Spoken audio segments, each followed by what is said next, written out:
Podcast Fiel da Balança. Buenas, estamos de volta com mais um episódio do Fiel da Balança, num dia atípico, porque pós-jogo do Brasil, o Brasil perdeu. Gente, eu não acompanho, eu, Sávia Barreto, não acompanho. O Vitor Santos está gravando, porque a gente está gravando pela uma chamada do Meet. E o Vitor está com uma camisa da seleção, só com uma camisa preta, de luto. Muito simbólico, ele passando mensagens fortíssimas contra a CBF, contra a FIFA, enfim. Eu não assisti o jogo, juro. Fiquei fazendo outras obrigações que eu tinha, que demandavam mais de mim do que a seleção brasileira, mas torci, queria que tivesse dado certo, não deu certo, e também acho que o futebol, ele fala por si. Se não deu certo é porque não jogou bem, se não jogou bem tem que aprender a lição para a próxima, em 2030, ganhar. Tem que merecer, se não mereceu, lamento, mas bola pra frente. Vitor, esse é o meu pitaco futebolístico de hoje, e acho que pra sempre, vamos encerrar, só daqui a 4 anos de novo. Muita tristeza, Sávio. Meu Deus do céu. Realmente camisa aqui de luto. O brasileiro torce pra ganhar mesmo jogando mal. Então, jogar mal não é necessariamente uma desculpa. Poderia ter ganhado o jogo ontem, mesmo jogando mal. Mas, vida que segue, né? A gente tem até 2030 agora pra torcer pelo Hexa. O maior passador de pano da história da seleção é o Vitor. Queria ganhar mesmo jogando mal. E Paula, você que assistiu também, tava torcendo, que eu vi lá nos stories da Paula. Ela é muito animada, mas depois simplesmente sumiu, parou de postar, não sei. O brasileiro é tão assim, sabe? Eu compartilho do sentimento do Vitor, porque houve um pênalti ali, o jogo já tinha acabado. Eu pensei que o juiz tinha apitado, era o final do jogo, e apitou um pênalti. Aí eu ainda fiquei assim, vai conseguir virar? Não conseguiu, e eu estou aqui, parte de uma geração que praticamente não viu o Brasil, né? O país do futebol, ser campeão de uma Copa do Mundo. Gente, esse podcast tem 3 pessoas, 3 personalidades que resumem o brasileiro. Eu, no caso, tô interpretando alienada. Mas nós temos o pessimista otimista e a otimista pessimista também. Mas, não por acaso, nós falamos de política. Porque tem otimismo, tem pessimismo, tem narrativas, tem torcida, tem tudo. Igual o futebol. E tem também um troféu no final, né? Às vezes esse troféu, ele é complicado. Tem gente que não segura, não. Mas todo mundo se mata pra conseguir. Até que a gente vai começar essa semana de análise política, Paula Sampaio. Dando início ao nosso quadro Bode na Sala, e aproveitando que você aí falou sobre pontos de vista, né? A gente tem um fato e depois nós temos pontos de vista diferentes sobre esse fato, que é o anúncio, né, feito pelo governador Rafael Fonteles da chegada de um navio graneleiro no porto de Luiz Correia.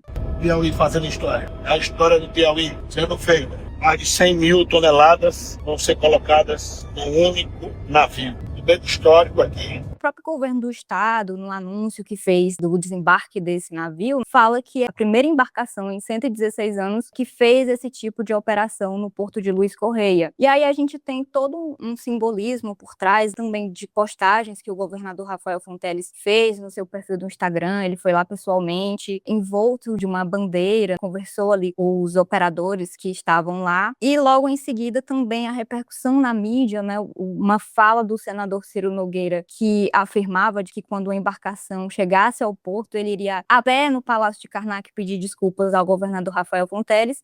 Ridícula, né? Até fiquei constrangido.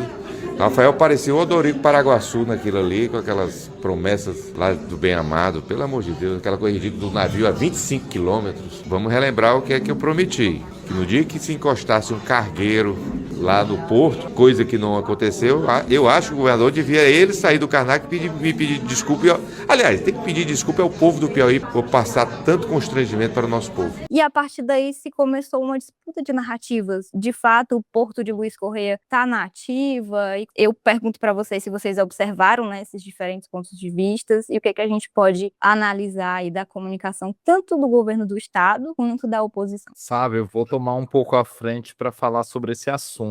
Acho que aqui tem 2 leituras. Acredito que a primeira leitura é positiva para o governo, no sentido de que desde o início o Rafael tem prometido viabilizar o porto de Luiz Correia. A gente sabe que essa é uma demanda histórica, inclusive tem registro do século XIX desse projeto do porto aqui no Piauí. A gente sabe também da dificuldade de escoar a produção, porque depende de outros portos aqui no Ceará e no Maranhão, e isso acaba de alguma maneira afugentando investimentos. É um ganho tão próximo das eleições. Por outro lado, lado, também é uma ferramenta para a oposição, porque a gente sabe que existem limites desse processo de viabilização do porto. Você precisa fazer isso numa certa distância, realmente, ali da sede física do porto, em alto mar, porque tem uma questão da profundidade também da região, tem questões técnicas mesmo da viabilização. Então, isso acaba sendo uma peça aí para a oposição, tanto que nós vimos que o senador Ciro Nogueira explorou esse episódio, né, indicando que, na verdade, não tem viabilidade, que é um instrumento ali mais voltado para as eleições. Então, nós temos essa dupla narrativa, mas o fato é que, de alguma maneira, alguma coisa foi feita. É a primeira vez que, de alguma maneira, tem uma viabilização. A questão que fica é, será realmente viável no médio e longo prazo? É uma questão que realmente precisa ser analisada. Tem questões realmente específicas ali da região, mas o fato é que é uma demanda histórica e, em menos de 4 anos, o governo conseguiu viabilizar isso. A questão é saber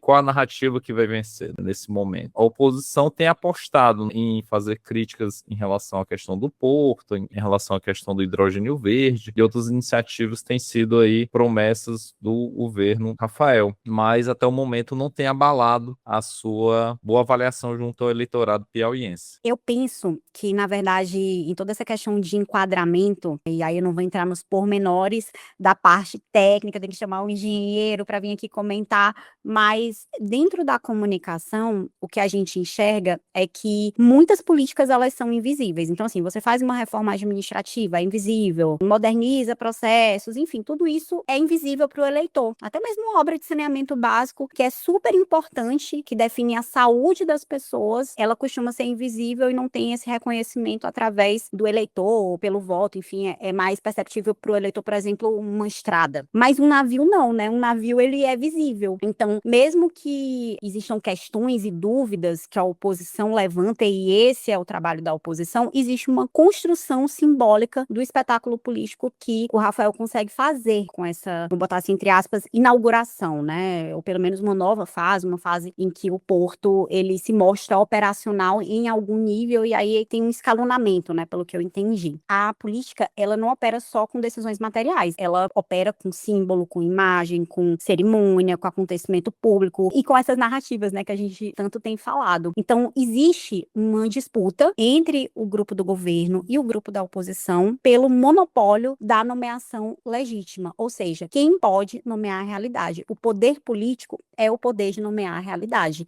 Então, o conflito político, ele também é uma luta por quem vai impor quais são as categorias legítimas de percepção dessa realidade. Como eu sempre digo, é nós trabalhando, os contra falando e Deus abençoando. Como eu disse, a oposição, as críticas da oposição ajudam o governo a acertar mais. Mas nesta questão do porto, os fatos falam por si. O que é que o governo diz? Olha, esse acontecimento, porque ninguém nega o acontecimento, houve um acontecimento, ponto. O início das operações do porto. E o senador Ciro Nogueira, representando a oposição, diz, olha, esse acontecimento, na verdade, é um improviso, é uma propaganda, é uma operação que não comprova a plena funcionalidade que foi prometida. Então, são palavras meramente decorativas ou não para nomear essa realidade, né? São formas concorrentes de construir uma percepção. Então, de um lado, é um marco histórico e de outro lado, é uma gambiarra eleitoral, usando aí a mesma lógica do campo oposicionista, né? Então, é uma batalha, e essa batalha, como é que a gente vai saber o marco de vitória? É a eleição. A eleição é sobre isso, né? Eu acho que tem também a questão da imagem que o Rafael termina transmitindo, que é uma imagem de um técnico, né? Porque é uma grande obra. É um gestor, é um realizador, é um homem pragmático, é um homem capaz de transformar algum projeto que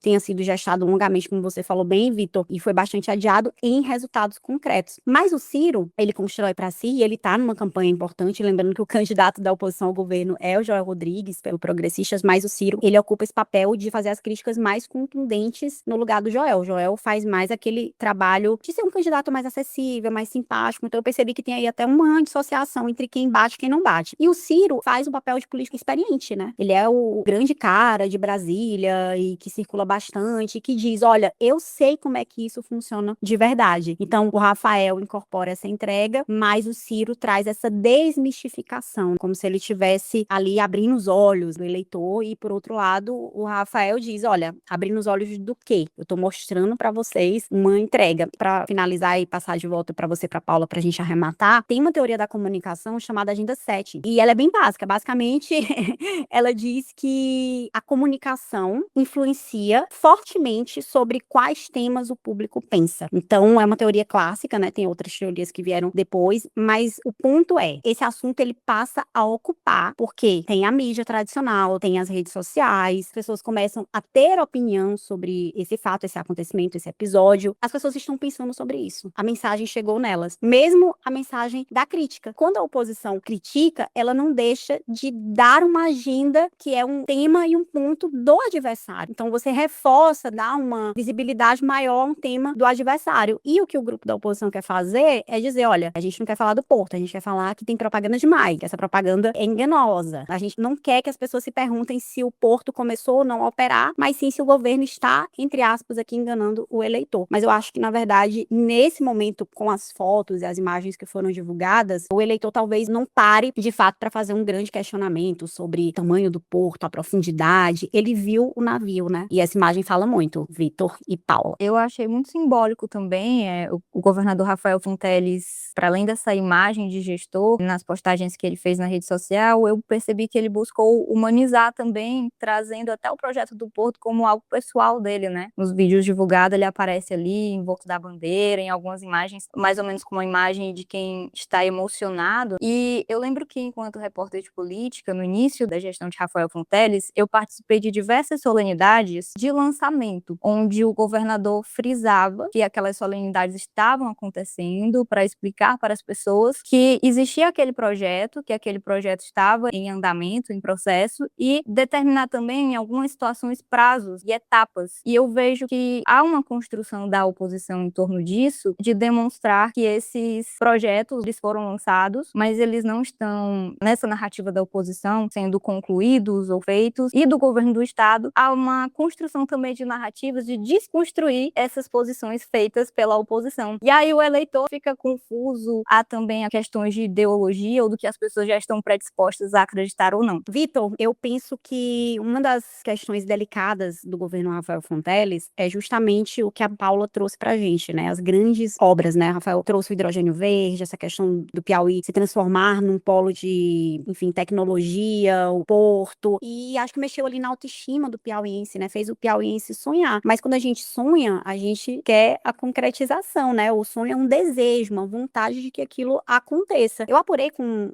algumas fontes que, na verdade, uma autocrítica que é feita dentro do seio do governo é de que vieram muitos empresários ao Piauí, empresários que estavam com investimentos, com ideias, com projetos, mas eram pessoas que não estavam capacitadas, ou empresas, enfim, para executar aquilo. Então, terminou que muita coisa não saiu no cronograma, não saiu do papel, ou saiu, mas não no cronograma desejado, e isso terminou refletindo na gestão. O Rafael, ele fez uma promessa e uma aposta muito alta, até se diferenciando do seu antecessor, que é do mesmo campo político ideológico, o Wellington Dias, mas o Wellington fazia um trabalho com foco mesmo, acho que na questão social, e o Rafael foi para um outro caminho. Como é que você vê essa questão desse papel das grandes obras e também quais são as marcas da gestão que diferenciam um lado do outro? Acredito, sabe, de fato, o Rafael tenta se descolar desse legado do Wellington Dias desde o início do governo, tanto que a primeira agenda aí que tomou a frente do governo Rafael foi a agenda de segurança, que é muito reconhecida pelo eleitorado, inclusive nacionalmente, e essa tentativa do Rafael de tornar o governo mais ativo na busca de investimentos para o Estado. Não que o governo anterior não tivesse essa marca, mas o Wellington Dias é muito associado às características que são centrais do lulismo, que são as questões relativas aos programas sociais, às políticas sociais, atender uma população que é mais vulnerável do ponto de vista socioeconômico. E o Rafael, ainda que tenha sido eleito também muito no esteio do lulismo, aqui no Nordeste, particularmente no Piauí, ele também tenta associar o nome dele ao lulismo, mas esse lulismo revisitado.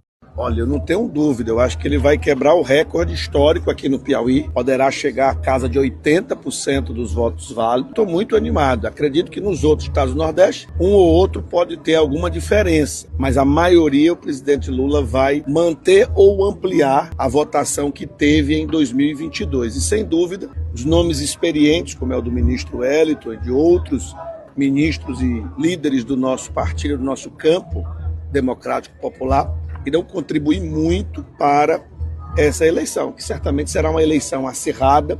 Então, toda a diferença em cada estado, olhando estado por estado, será fundamental para a vitória do presidente Lula. Essa ideia de que o Piauí, para ter uma condição socioeconômica melhor dentro dos estados brasileiros, ele precisa atrair investimentos. A questão que tem sido questionada pela oposição é se, de fato, isso tem sustentabilidade mesmo. Se, de fato, as promessas estão sendo postas, porque, de alguma maneira, o porto, por mais que a gente tenha visto o navio, que você tem uma movimentação portuária, ainda acaba sendo uma promessa. A gente precisa ainda verificar se isso terá sustentabilidade ao longo do tempo, assim também como outras iniciativas, como o hidrogênio verde, tornar o estado do Piauí como um grande produtor de energia verde para o Brasil. Então, são questões que ainda precisam ser avaliadas. Aparentemente, essas críticas da oposição não têm ainda tido repercussão, preciso acompanhar um pouco do cenário, mas aparentemente essa agenda Rafael, dos Rafa Boys, tem sido bem avaliada, uma agenda da segurança, junto com uma agenda, uma busca por atração de investimentos e sem perder de vista o lulismo, sem perder de vista a grande plataforma do lulismo, que é esse conjunto de políticas sociais que vem desde o primeiro governo Lula e que tem sido muito bem sucedidas na região Nordeste, particularmente no Piauí. Então, ele consegue agregar aí uma outra imagem e construir um legado próprio. Essa é a grande tentativa do Rafael, é construir um legado próprio. Aparentemente, ele tem conseguido. Tanto que nessa recente disputa interna entre o Rafael e o Wellington, aparentemente o Rafael saiu vitorioso. Ele conseguiu se colocar como candidato à reeleição, como já era previsível, mas também indicar e emplacar o seu vice, que é uma pessoa de sua extrema confiança, que era o seu secretário de Educação, Washington Bandeira. Então, aparentemente, ele tem conseguido empregar essa sua marca e a gente precisa avaliar, né, o que vai acontecer na eleição e se porventura ele for reeleito, é o segundo mandato, que geralmente é o mandato mais complicado de todo governante. Não se tem mais a desculpa do pouco tempo. É a ideia de que você precisa realmente apresentar as entregas efetivas. Vitor, falando em segundo mandato, ou pelo menos em tentativa, acho que a gente vai agora para o Bloco Nacional.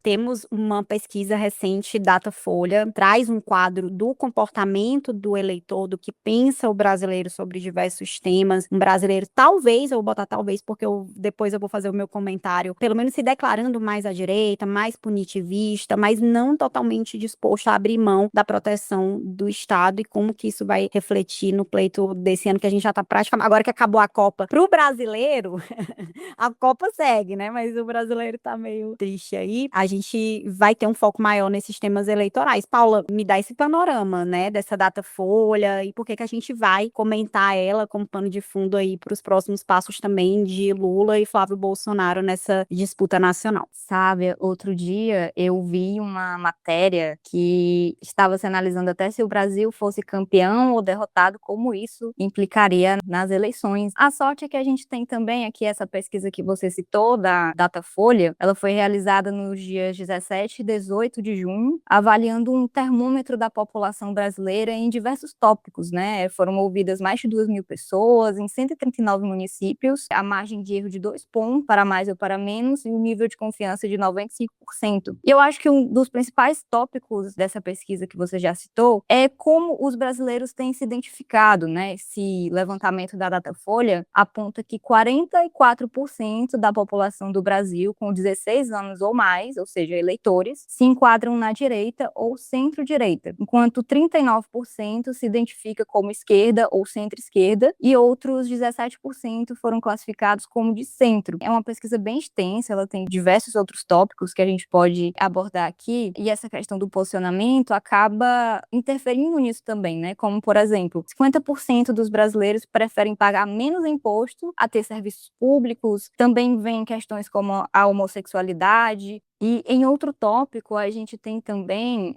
uma parcela da população, 70%, que defende punir adolescentes infratores como se eles fossem adultos, né? 27% escolheram a reeducação, enquanto 3% não soube responder. E aí eu vejo que, nesses pontos da pesquisa, a gente observa também como é que os candidatos têm se posicionado, as agendas escolhidas, principalmente agora, né? Passou a valer, de fato, regras eleitorais mais rígidas, buscando aí a igualdade de competição entre os candidatos. O Instituto Datafolha diz que esta é a primeira vez que a direita aparece à frente da esquerda nesse tipo de pesquisa. A única vez que isso aconteceu foi lá em 2014. Na ocasião, a gente lembra, o Brasil era governado pela então presidente Dilma Rousseff. O Vitor que é o especialista, né? Por isso que eu vou dar só uma pinceladinha, porque eu quero ouvir ele, né? Eu sou participante do podcast, mas eu sou ouvinte também. Em primeira mão do Vitor, que eu ouço antes de chegar o episódio para vocês, fiéis. Eu acho interessante, primeiro, que a gente tem um brasileiro, eu não sei se ele está mais à direita, mas ele também não necessariamente se tornou um liberal clássico, né? E eu acho também que a esquerda, acho não, é fato, a esquerda ela é menor do que o lulismo. O lulismo ele é maior. O que é esse lulismo também, né? Pra gente entender. Vou pegar o conceito do André Singer, né? Que o Vitor conhece bem, que tem um livro sobre isso chamado Lulismo. Uma base social que quer uma melhoria material da vida, quer ser incluída socialmente, economicamente, uma redução da pobreza, mas sem uma transformação política radical, sem uma revolução e sem uma visão progressista em todos os campos. Então, tem pessoas com talvez um viés conservador dentro desse lulismo. Então, é uma formulação que foi feita ali por volta de 2006, focando nos setores de menor renda e que está sendo atualizada, até porque esse lulismo ele vai mudando. É um eleitor que, sim, quer menos impostos, como a Paula trouxe, quer a saúde funcionando, quer ajuda quando precisar, quer ter as oportunidades, mas ele quer também punição mais severa. E esse eleitor não confia plenamente no Estado. Ao mesmo tempo que não confia, ele está desconfiado, mas ele não quer ficar desprotegido pelo Estado. Pode parecer um pouco contraditório, mas o brasileiro médio, ele é menos ideológico na organização das suas demandas do que muitos militantes políticos imaginam. A gente que trabalha com política, com comunicação, estamos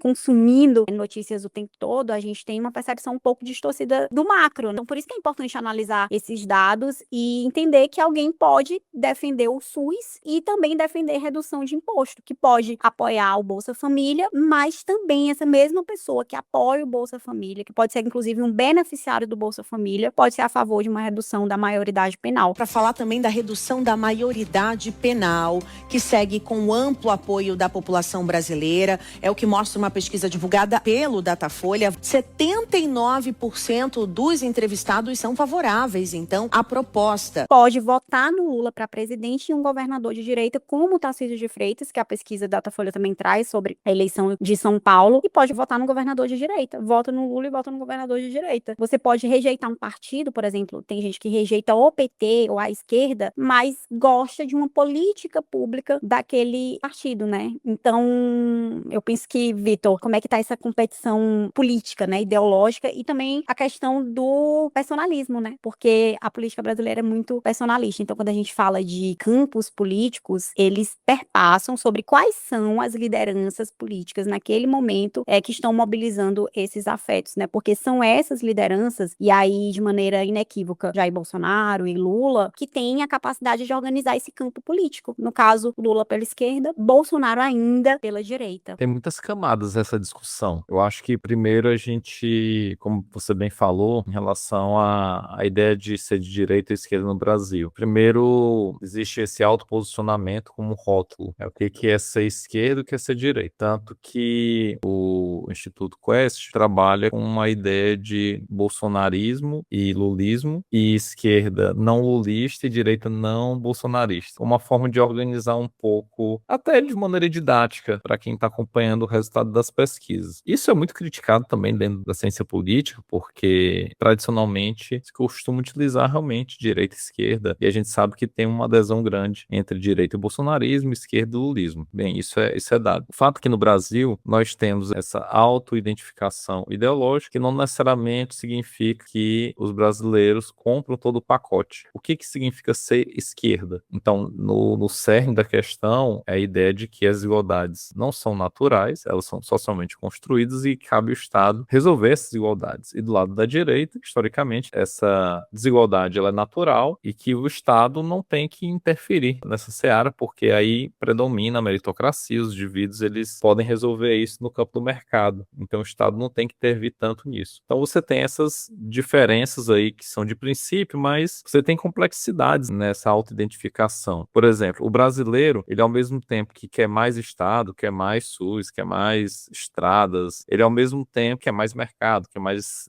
liberdade econômica, menos impostos para poder empreender. Existe isso que é meio dúbio, né? Ou seja, mais impostos com menos impostos, né? Como é que você resolve essa equação? E tem um outro elemento que ele entra aí na jogada, que é a corrupção. Então, mesmo em pessoas que são talvez mais simpáticas à esquerda, quando você pensa em mais Estado, você pensa, tá, mais Estado para quê? Para que esse recurso seja desviado? Então, né, como existe uma crítica, e aí quando há grandes casos de corrupção, geralmente isso acaba alarmando também uma parte desse público. Tem temas que são mais caros aos eleitores. Para o lado da esquerda, talvez questões sociais, questões de proteção social sejam mais caros, assim como da direita, talvez questão relativa à corrupção, à segurança, mas a gente vê que, por exemplo, o tema da segurança, ele acaba sendo um tema relevante para todos os lados. Então tem questões aí que acabam confundindo um pouco, porque às vezes quando você simplifica, dá uma ideia de que esse público da direita e da esquerda não concorda em alguns pontos. E eu diria, por exemplo, que segurança pública é consensual. Eu diria, por exemplo, que corrupção também é um tema consensual. Talvez para um lado seja mais importante, para outro menos importante, mas não quer dizer que não seja importante. E aí você tem outros elementos também, sabe? Como você também tocou. Por exemplo, nós temos esquerda, não quer dizer que seja necessariamente progressista. Como no Brasil nós temos uma tradição cristã muito forte, existe um moralismo também muito forte, né? Então tem questões, por exemplo, como a gente destacou aqui no caso de Teresina, a questão de proibir mulheres trans de utilizar o banheiro feminino. A gente sabe, por exemplo, que essa é uma questão prateleira de cristal. Muitas vezes até pessoas da esquerda têm dificuldade de se posicionar quando não tem, por exemplo, uma leitura sobre as questões relativas à identidade de gênero. São temas que fazem parte da moral do brasileiro, a moral mais conservadora de fato. A gente precisa ler os dados com bastante cautela. Mas aí tem realmente uma relevância. A gente sabe que boa parte desse público de direita tende a ser mais bolsonarista e esse público de esquerda tende a ser mais lulista. E por isso que, de alguma maneira, na eleição presidencial, que ela é extremamente polarizada e você só tem uma cadeira em disputa, que é o de presidente da República, o eleitor, ele olha para o cenário e pensa, quem é o político mais identificado como de direita? E, por outro lado, quem é o político mais identificado como de esquerda? Que eu possa...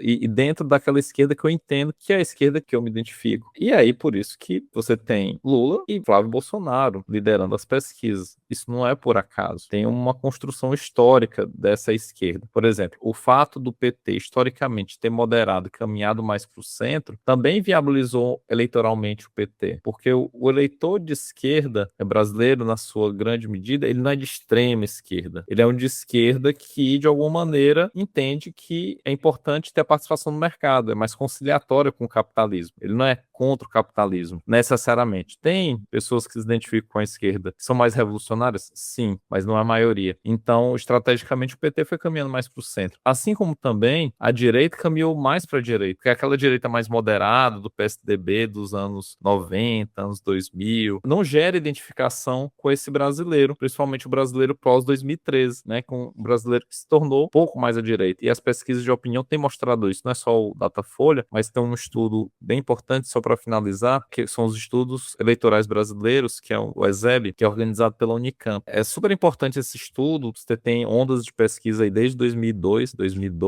6, 10, 14, 18, 22 e agora em 2026 certamente sairá uma nova onda de pesquisa. E é uma pesquisa realizada pós-eleitoral, geralmente realizada ali um mês depois das eleições presidenciais e tenta captar realmente diversos aspectos do comportamento do eleitor e tem mostrado realmente um crescimento, principalmente a partir de 2018, a gente vê que tem uma mudança muito grande de um eleitor que se torna muito mais identificado com a direita, numa escala de 0 a 10, sendo 0 esquerda e 10 direita, ele está muito mais próximo do 10, o que mostra um certo esvaziamento do centro. E os candidatos, eles vão se movendo também conforme essa preferência eleitoral. Não, se o eleitor está mais pendendo para cá, eles vão caminhando mais para a direita. E aí a política é muito dinâmica, assim também como a sociedade. De toda forma, o que a gente tem realmente é a sociedade dividida, assim como o título do novo livro do Jair Nicolau, e isso vai repercutir nas eleições, claramente, sobretudo nas eleições presidenciais. Aí quando vai para os estados, municípios...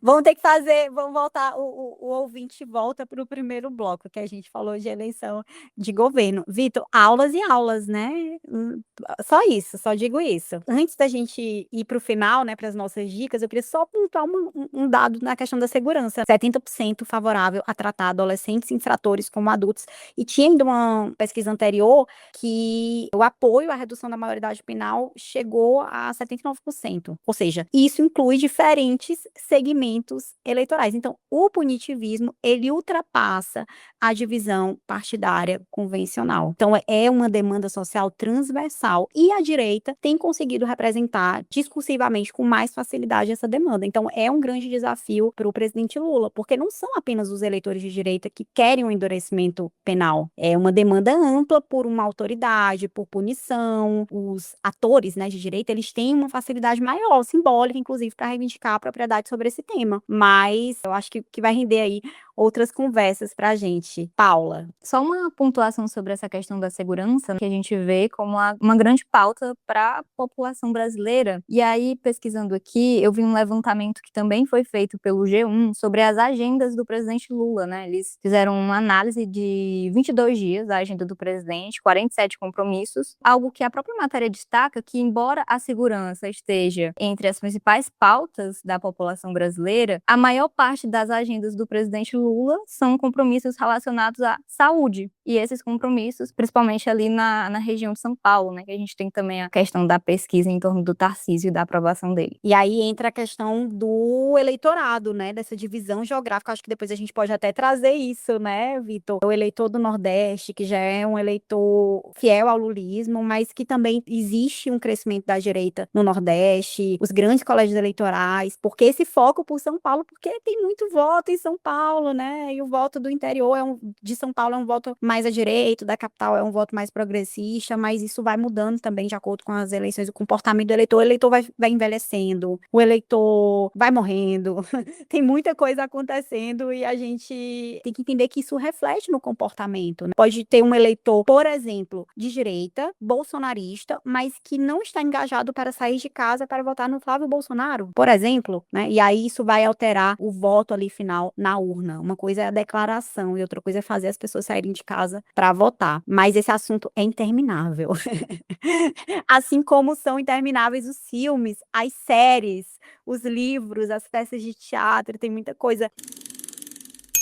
Eu vi no Rios, olha só as minhas fontes. Eu vi um Rios, mas é sério, muito legal, dizendo o seguinte: eu trabalho no computador, mas eu acumulo repertório vivendo na rua. E aí tinha essa moça numa exposição, num museu e tudo mais. Então a gente tá aqui conversando, mas a gente vai assistir bons filmes, ou não tão bons assim, mas aí nós trazemos as críticas. E eu quero saber o que é que vocês estão fazendo. O Vitor vai para Salvador para um evento super importante essa semana, no próximo episódio do Fiel da Balança, e a gente promete que vai tentar fazer um episódio presencial em breve. Quando? Não vamos dar datas, vamos deixar uma coisa assim enigmática no ar, né? Não vamos prometer muito igual a seleção brasileira, mas ao contrário da seleção, apesar de não prometer muito, a gente vai entregar. Eu só não disse a data. Um episódio presencial e o Vitor vai trazer as atualizações desse evento importante em Salvador. Mas além da dica do evento, Vitor, que você na verdade você não vai dar a dica do evento, porque o evento é fechado, é exclusivo, é restrito, é premium, mas vai ter muita coisa de Salvador inspirador também pra gente, com certeza. Se você olhar a sua visão, e eu quero saber o que é que você tá lendo, vendo, enfim, compartilhe, queremos saber. Muito bem. Vou participar do 18º Congresso da Associação de Estudos Brasileiros, BRASA. Vai acontecer do dia 7 ao dia 10 de julho. Está gravando na segunda-feira, então hoje à tarde me desloco para Salvador. O evento começa amanhã. Eu vou participar de uma mesa que a gente vai discutir vários aspectos sobre eleições, partidos, instituições. Eu vou tratar das questões relativas às emendas parlamentares, são tão importantes, as emendas do orçamento. Estou bem empolgado com o evento. Minha dica, Sávia, assim, eu pensei em várias coisas, realmente estou um pouco devendo em relação aos filmes, que é algo que eu gosto bastante, mas tem um livro que eu concluí recentemente, que é A Cabeça de Candidato, do Alberto Lage e Iracema Rezende. Não sei se vocês conhecem. É um livro Eu tenho esse livro, eu comecei a ler, não terminei, mas agora que você tá dando a dica, eu vou voltar. Ele é bem interessante. São duas pessoas que têm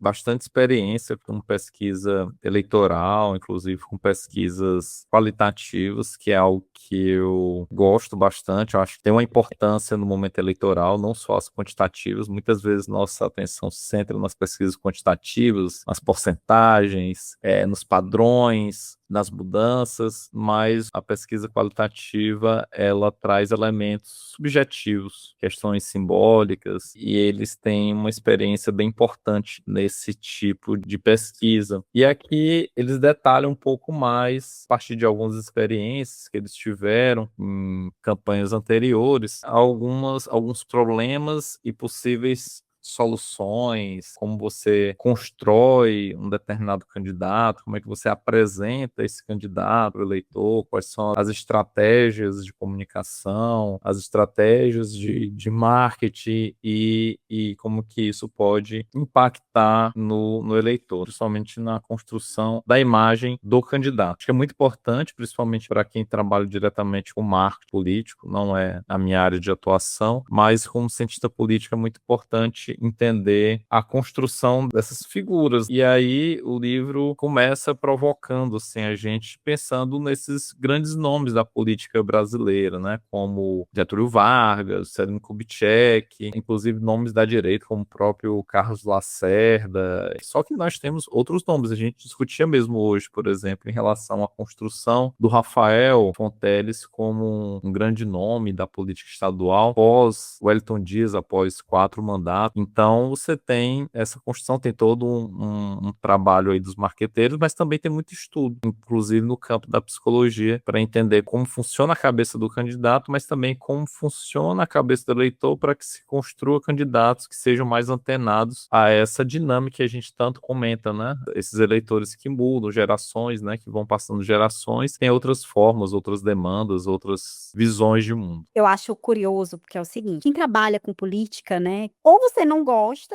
e trabalha e depois você volta para sua vida normal para fazer as coisas que você gosta, ou você gosta e aí na hora do lazer você vai ler um livro de política. É tipo eu aqui em casa, tô em Brasília e aí eu vou relaxar. Poxa, eu tô tão cansada. Deixa eu botar aqui na Globo News, aqui no jornal, e aí eu relaxo. Para mim é relaxante. Quando eu quero assim me concentrar, eu vou ler uma ficção, vou ler as outras coisas. Quando eu quero só curtir, aí eu, cara, vou ler aqui uma história do Brasil, aqui, Segunda Guerra Mundial. Falando em Segunda Guerra Mundial, olha só, a minha dica é um filme. Eu assisti aqui no Cinemol, em Brasília, que é um cinema bem legal, que tem filmes fora do circuito e tal, filmes de arte também, no Liberty Mall, na Asa Norte. E aí, eu tô falando isso porque talvez você vá procurar no seu cinema e não tenha, mas aí também, de qualquer forma, daqui a pouco chega no MUBI, ou então você encontra pra baixar, quem ainda baixa, né? Eu não baixo, mas também não recrimino. Eu sou o brasileiro da Datafolha. Eu tô com o pé lá, um pé cá. E eu assisti o filme chamado Uma Infância Alemã.